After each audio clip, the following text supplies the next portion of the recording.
Hello, everyone. Welcome to another episode of Control or Be Controlled, a podcast designed to help you start thinking differently and take control of your life. And I remain your host, Darlington. Today's guest is Yogi Moela. Yogi is a leadership strategist and speaker, and is the author of The Great Slapping and the upcoming book, Leadership for. He is the founder of Craft Leadership, creator of the Grit Index Assessment, and the creator behind the Daily Slap, a platform delivering direct practical leadership insights designed to challenge people to reflect, take ownership, and grow. Yogi, welcome to the show. Thank you, Darlington. It's a pleasure to be here today. Looking forward to the conversation. Okay, so the title of your book is actually very funny, The Great Slapping. First of all, how does that relate to leadership from the title? How are you able to relate that to a book about leadership? So the Great Slapping refers to those moments of clarity when somebody shares with you some information that's holding you back, a problem that you might be having, a challenge, you're heading in the wrong direction. And these individuals think the world of you. They believe in your potential, and they're not satisfied with what you're doing right now because they can see what you can be in the future. And sometimes they give you feedback and you listen to it, and other times you're not interested or you're not able to really internalize that. So they give you some pretty tough criticism. They come at you with like, look, stop being an idiot. And that feels like a slapping, because it stings when somebody gives you that piece of information. It stings like a slap. But then after the slap, there's that moment of clarity, the moment that you kind of see things differently. You calm down, you take the emotion out of it, and you realize, wow, that's some pretty important information. That's some really helpful things to help me be better and to do better. And so that's why it's called the Great Slapping. I think we've all had those leaders in our lives that really, truly believed in our potential and was willing to be a little rough with us because we weren't heading down the right path. So that's where the Great Slapping came from.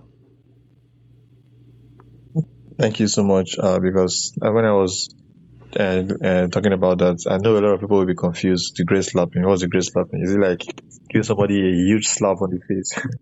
Thank you. Yes, as I like to say, I don't advocate violence, no matter how much the person deserves it. Okay, so many leaders, they believe they are good mentors because leaders, they like to believe that whatever they are doing is so right, but mentorship often falls short. So what do you think people misunderstand about what real mentorship requires? So it requires to be selfless. It requires generosity, because mentors, the ones that truly believe in you and that want to see you grow and realize your full potential, they're not doing it for the payoff. They're not doing it for some sort of like reward.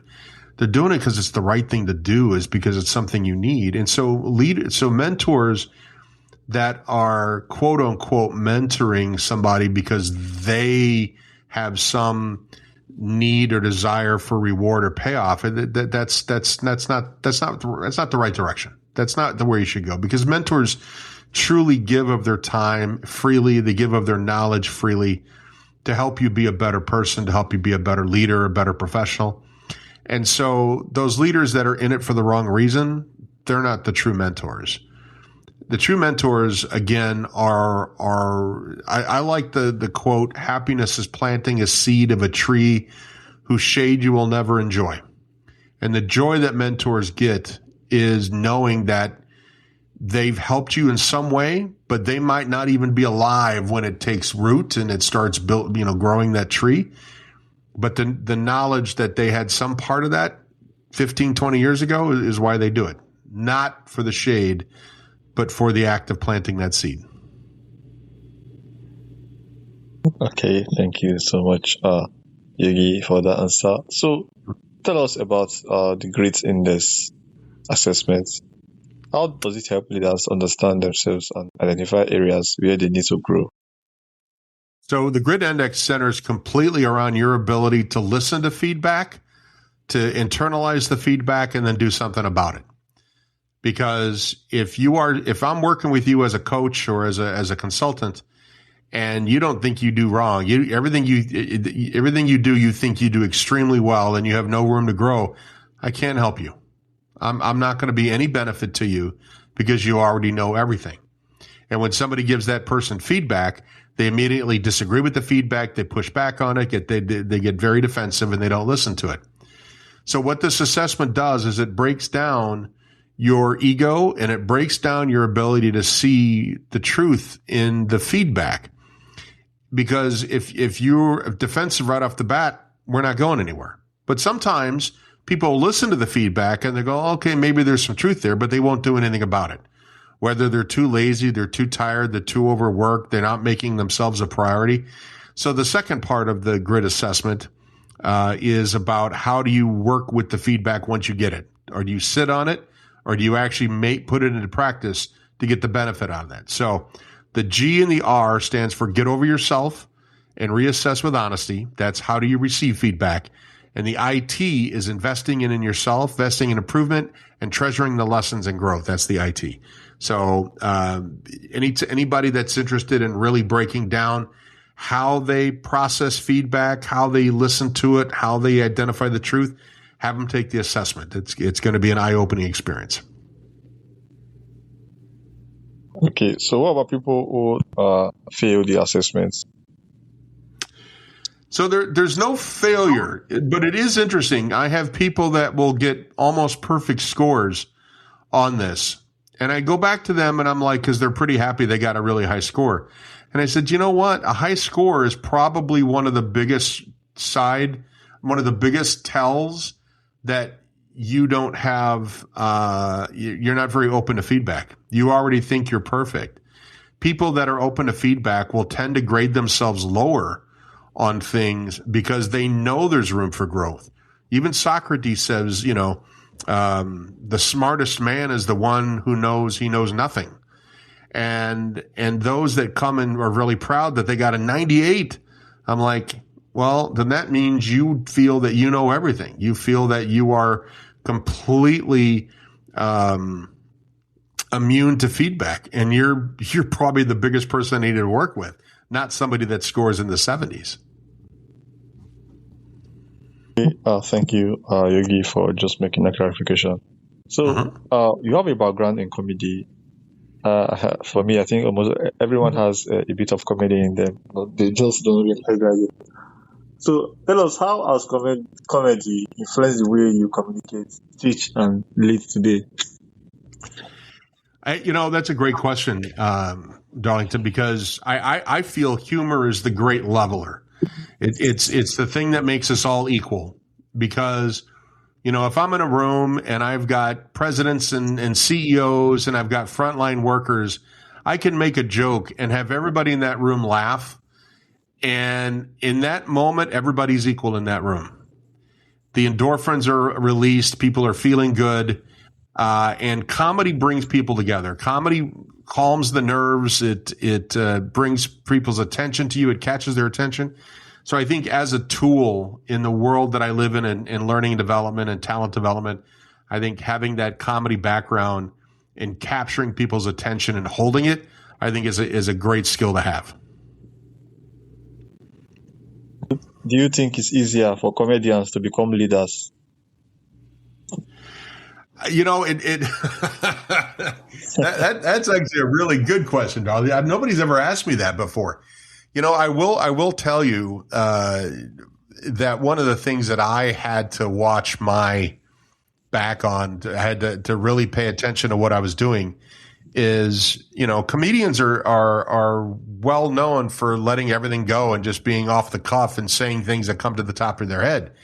And sometimes that's acceptable and sometimes that's not acceptable. So you really have to know your audience. You really have to have a little more self-control on the business stage than you do the comedy club stage. And so that was some new muscles that need to work out. But comedians also are very attuned to what's going on in the room. They know when the crowd is in it. They know when the crowd isn't. And they make adjustments on the fly. They're very good at improv. They're very good at thinking on their feet. And I think that those things are very important skills in leadership, to be able to read the room and think on your feet and make adjustments and make corrections. So yes, I think there are some things that are very helpful for comedians as leaders, but there's other things that could get them in trouble too. So they have to watch some things. Okay, thank you, Yogi. So let's talk about your upcoming book, Leadership Foil. Yes. Yeah, so it focuses on sparks, small moments of inspiration that keep leadership alive. So why do you think leaders need these sparks, and especially in today's environment? Oh, I think there's a lot of things at play right now, Darlington, that are constantly trying to put out people's fires, put out the passion for leadership. How the fast things move, and the technology and AI, and leaders doing more with less people on their team. Struggling and working, a lot of hours in a week, and the stresses and the frustrations. All that is like your flame is surrounded by fans trying to blow it out.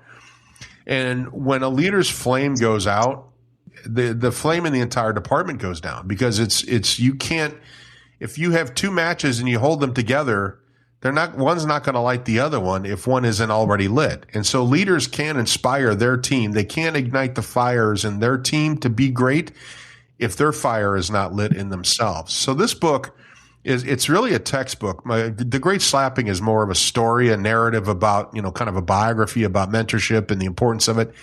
But Leadership Fuel is a textbook. This is something that should be on your desk. This is something that you should refer to daily. Not just for your own fire, with these sparks, their quotes or inspirational proverbs and traditional sayings with reflections and discussion questions, but it's also used for you to bring to team meetings and to use these quotes to fire up your team, to get their fires lit as well. So I'm hoping that everybody has one of these on their desk and they use it every day, and it's bookmarked and highlighted and marked up, and they hand it to other people on their team to get fired up as well. So I'm really looking forward to seeing what this does out in the market. Okay, thank you. So, what are your expectations for readers in terms of this book? In terms of, especially those who are who are new to leadership, when they get their hands on leadership, for what do you expect them to start acting in terms of leadership? Well, I'll tell you, if you went out camping, Darlington, and you brought wood, and you brought, let's say, lighter fluid, and you brought some matches, and you bring them out to the campsite and you just sit them in a line and don't do anything with it, you ain't building a fire. You're not lighting anything or heating anything. So this book is kindling. This book is fuel. But if you don't do anything with it, if you let it sit, you don't reflect on it, you don't use it, you're not going to light your fire or anybody else's fire. So my hope is that not only, when you get this book, that you use it to start fires in somebody's heart and mind and soul about being a leader, or yourself. But if it's just sitting on a shelf, it's not lighting anybody up. Okay. So, what are the conversations leaders tend to avoid that they actually need to have? I'm sorry? Okay, so I said there are some conversations that leaders tend to avoid, but they actually need to have. What are those conversations? So I think those are those honest conversations where you're able to get up there and admit that you're not the smartest person in your room. You're not, you don't know everything. You're not an expert on it, and that we all have room to grow and things to learn. Marissa Meyer said, hey, if you're the smartest person in the room, you're in the wrong room, right? So I think that's a tough question that all leaders should be able to ask themselves. And if you can get through that question and answer that question honestly, you can answer anything honestly. But if you're lying to yourself about your opportunities and to your need for feedback and your need for improvement, well, then everything else is going to fall apart. Okay, Yogi, please share with us a leadership moment that maybe a leadership failure or difficult moment that changed the way you approach leadership today. Something that listeners can pick, and something that you think might be unique in terms of leadership. Yeah, I mean, I wrote about this in The Great Slapping, and it was literally something that changed my entire perspective of leadership. And it was when I was working with the Disney company, and I had a leader that was just barking orders at me and riding me really hard and keeping high expectations and, making sure everything was perfect. And I just had it with him. I just was so frustrated, and I felt he was just beating me up with all this feedback. And I went into his office and says, why are you so hard on me, George? And he goes, because I expect more from you. And I got to tell you, that was probably one of the most inspirational things somebody had ever told me, because that meant that he saw my potential. He saw what I was capable of doing, and he wasn't afraid to make sure that I saw it myself. And if that took him being tough on me, then so be it. And so that's one of the most inspirational leadership moments that I've had, and it has shaped how I develop others going forward. Okay, so if someone listening right now wants to become a better leader today, starting from today, what is the first question they should ask themselves? The first question, again, all leaders should ask themselves is, well, first, if they're wanting to become a leader, why? Why do you want to become a leader? What are the things that you think leadership is all about? And then talk to somebody that is a really good leader and see how accurate those are. Because a raise or a better office or a title or power, those are all the very wrong reasons to become a leader. Because a good leader is humble. A leader is a servant. A good leader supports and lifts others up, and supports others versus expecting everybody to support them. So I think all leaders need to re-examine why they are in leadership, because you want to always be the best possible leader you can be, and that means being a leader for the right reason. Okay, so can you tell me what is the one slap that you want every listener to walk away with from this conversation? Always look in the mirror first. Before you start pointing fingers at somebody else, point them at you, making sure that you're doing everything you possibly can, that you learned everything you could, that before you blame or put onus on somebody else, make sure that you as the leader did everything you can, and make sure that you're honest with yourself in that self-reflection. And I got to tell you, if you can figure out how to do that, if you can figure out how to give yourself that honest reflection and tell yourself when you're screwing around and screwing up and being an idiot, that will absolutely make you immediately a better leader versus immediately blaming somebody else because of failures. All right. Thank you so much. Mm-hmm. Thank you for sharing your story with us about leadership, your insight and perspective, reminding us that leadership growth often begins with honesty, being willing to look at ourselves and accept feedback and take responsibility for the impact we have on others. So your message is very, very powerful, and as I know how human beings are, when they get the message, they still need to reflect on the message, and that will involve them getting your book and probably connecting with you. So for those who would like to connect with you, get your book to keep themselves abreast with your message and what you just heard right now, how can they do that? Thank you. You can find my book on Amazon and other online and in-store retailers, or they can go to yogimueller.com. That's YOGIMUELLER.com, and they can get all the information there as well. All right. Thank you so much once again. I really appreciate you taking out your time to be here. And for my audience as well, you guys are I'm so happy always to be with you guys. Thank you all so much for tuning in. And if this message sits with you, be sure to check out Yogi's work, check out his book, and try to connect with him through his website as well. Thank you all so much for coming to Control or Be Controlled. And I will see you guys again on another episode. Thank you, Yogi, for coming to my show. My absolute pleasure, Darling. Thank you for having me.